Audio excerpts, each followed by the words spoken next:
Hello again, I am Blunty, and there's been, rather naturally, a lot of chatter about the performance and optimization of Monster Hunter Wilds. You might have noticed. Kicking off loudly in late October last year with the first beta, whose performance issues and old code was the first sign of worry for many. And one final reminder before we get to this weekend's second beta, it uses the same old code, so we'll have the same performance issues, exactly the same performance issues, and it is not representative of the final game. But now we have the benchmarking tool with its significantly newer code that should be the same, if not very, very close matched to the release state of the game. So we have a much more reliable, benchmark, I guess is the word I'm searching for there. And the discussion and worry about the performance has gotten louder still, of course. Now that we can actually test for ourselves and we have relatively absolute and repeatable tests, we can compare with others and scores and whatnot. But now we have some people on highly popular mid-range GPUs having little public tantrums, calling the game a quote-unquote failure for delivering 45 to 70 FPS in medium settings at 1080p. You'll notice how they cherry-picked a screenshot midway through the benchmark test. It didn't show the final score? Yeah, about that. I'll show you a final score on this GPU a little bit later in the video. In any case, it's player expectations that are the big issue here, not Capcom, believe it or not. And I know what you're thinking. Your first instinct as an internet gremlin might be to call me a shill for Capcom, or do the meme about leave the multi-million-dollar company alone. That's not what's happening here. I implore you to give me a chance, have a listen, and step outside your kind of binary knee-jerk internet instinct and have a little think with the help of two pieces of really useful perspective that I would like you to consider. So please, give me a chance here to convince you what I'm talking about. Firstly, this situation is, in fact, better than when Monster Hunter World launched. And I know your rose-colored glasses and more recent memories of playing the game on more recent hardware with years worth of patches and updates behind it might make you forget this. We all have terrific nostalgia for this game. But Monster Hunter World was an absolute pig at launch.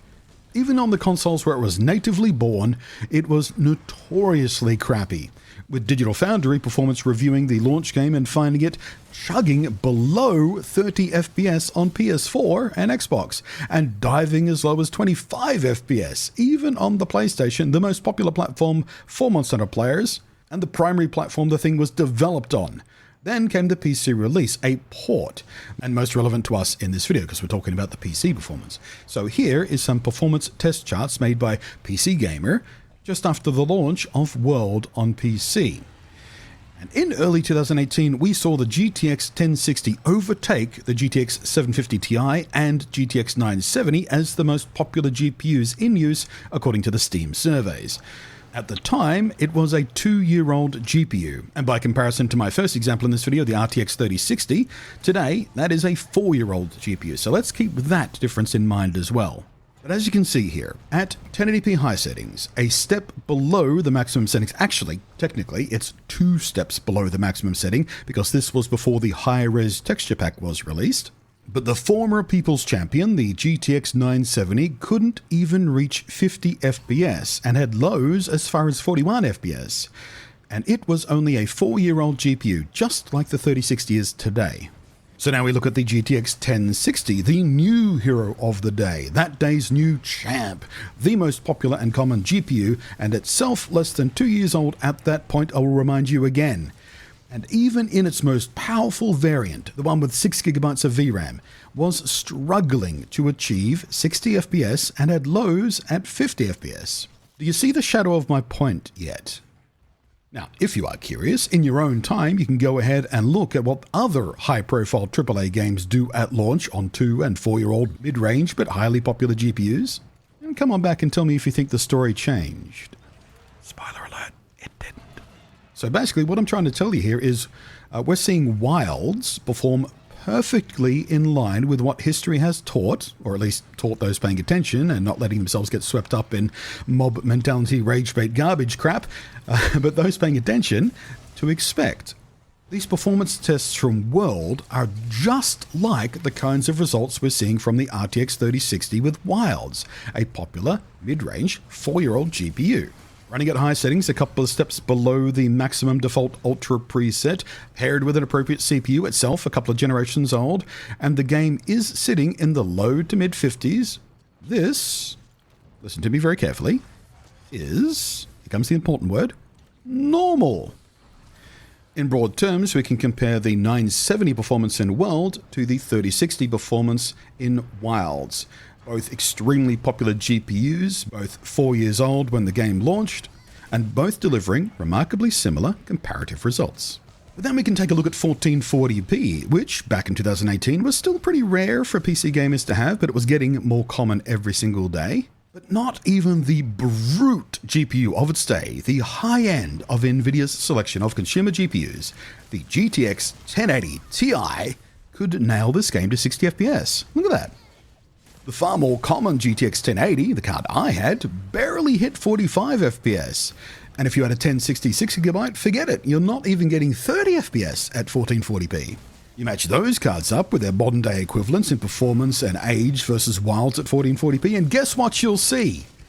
If you guessed, well, basically the same story, you're right. Except, from what I've seen, Wilds seems to actually do a little bit better. Not hugely better, but a little bit.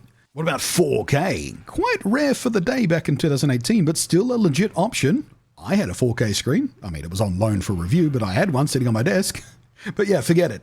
You're not even getting a reliable 30 FPS from the once searing power of the 1080 Ti, or the Vega 64 for that matter, on AMD's side. At one time, I had one of those Vega 64s in for a review. It was a monster of a thing. But hey, what about the 1060, the popular card? Bugger off, not even playable.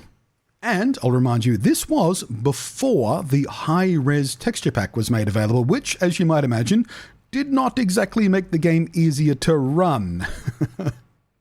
Now, the second major piece of perspective I would like to offer up to you, and that is, while 60 FPS is the ideal target, I think we all broadly agree on that, right? Having played the first Wilds beta while targeting settings that used 45 FPS, mainly because the Wilds beta performs terribly. But I was targeting 45 FPS as the bottom floor. I can say this much about that kind of performance. That is a very playable frame rate for this game. It feels smooth and it feels responsive.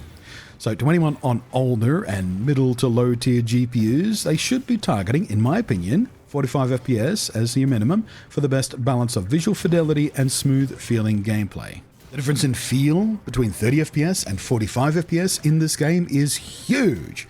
Much more significant than sort of 45 to 60. You can still feel that, but 30 to 45 is a massive difference in feel. And something Wilds can do that World can't is also the fancy new upscaling and frame gen stuff. And while I do not in any way agree with Capcom's suggestion on their recommended specs pages and whatnot, that frame gen should be used from a 30 FPS base for reasons I have screamed about more than once in other videos, so I'm not going to do it again. But at 45 FPS and up, the biggest issue of input latency is reduced with frame gen, and you can get pretty responsive feeling gameplay from a 40 FPS base and use frame gen to kick up the visual perception of fluidity to nice effect. Or indeed, just forget frame gen and use the fancy upscalers instead to carve out more headroom to reach 60 FPS more steadily with shockingly subtle effects on fidelity loss. Again, this is something I've tested extensively and put up a video yesterday with some side-by-side comparisons of various upscaling versus native rendering and all that sort of stuff for you to look at, and yeah, it turns out most people can't even tell the bloody difference, which is awesome. The modern upscalers have come such a long way from the earliest days of, the nasty ghosting and blurring and streaking and screwing up the UI clarity and all that sort of stuff. It still has some issues, but they're so much reduced from what they used to be. So, as far as I was expecting, this game, Monster Hunter Wilds, and this benchmark is sitting exactly where I thought the likes of the RTX 3060 would land. But I get it. The RTX 3060 is an extremely popular GPU, and maybe you'd have hoped a game would have tuned itself to deliver a nice 1080p 60, medium or even high settings experience here, to serve the large common denominator market. And the RTX 3060 is and remains a great card. It's reaching the end of its useful life from about this stage. It's got maybe a year or two left in it before you really want to upgrade. NVIDIA's XX60 cards tend to be the longest lived workhorses of their entire lines. But It is also about to turn 4 years old, and it is 2 generations of architecture old, and much like consoles, you can expect about 4 to 6 years of relatively comfortable use from a decent GPU before you start to feel the pinch of needing to start stepping down expectations for performance on newly released games versus their highest possible settings. And because of many reasons, not least of which is a tendency towards an obsession with how games look in marketing materials rather than how fun they are. Basically, no AAA studio making a game as high profile as Monster Hunter is going to target a 4-year-old hardware as the ideal performance platform to demonstrate from. Games like this are not made to be maxed out for today's hardware, and games like this are intended to have multi-year lives. Monster Hunter World is a 6.5-year-old game at this point, and even on PC alone, it is still holding on to an active player base many brand new games would be envious to have at their launches. So WELLLL, like most other high-profile games, has maxed settings tuned to push the limits of even high-end current-gen hardware with an eye towards what comes next during its active life, so it has somewhere to grow. I mean, hell, I am running an absolute brute of a GPU in the AMD RX 7900 XTX. I've got that paired with a very healthy gaming CPU in the form of the 7700X, and I cannot get native 4K 60 FPS with everything maxed out in this game. Is that a little bit frustrating? Sure, of course, why wouldn't it be? Everyone loves to be able to max out the games to make them look pretty as possible, right? But is it all that unusual? No, as I hopefully have demonstrated to you with multiple examples, it's pretty much exactly in line with the history of gaming, much less just Monster Hunter in particular. Can I compensate for it using clever cheating technology like the shockingly effective modern upscalers? Yep, and that's what I'm going to do. But finally, once again, to cap this all off, comparing my top-end GPU performance to what the top-end GPUs were doing with WELLLL back in the day, there's no way you can convince me we're not actually better off with the state of WELLL's than we were at the state of World. I think overall generally it's performing better, and we have better tools to help tweak that performance than we ever had. So maybe calm down a bit with the flailing and gnashing about performance and use a little bit more reason and perspective in the discussion. I mean, am I wrong? Thanks for watching. Thank you to the patrons. I am Blunty, and I will catch you next time.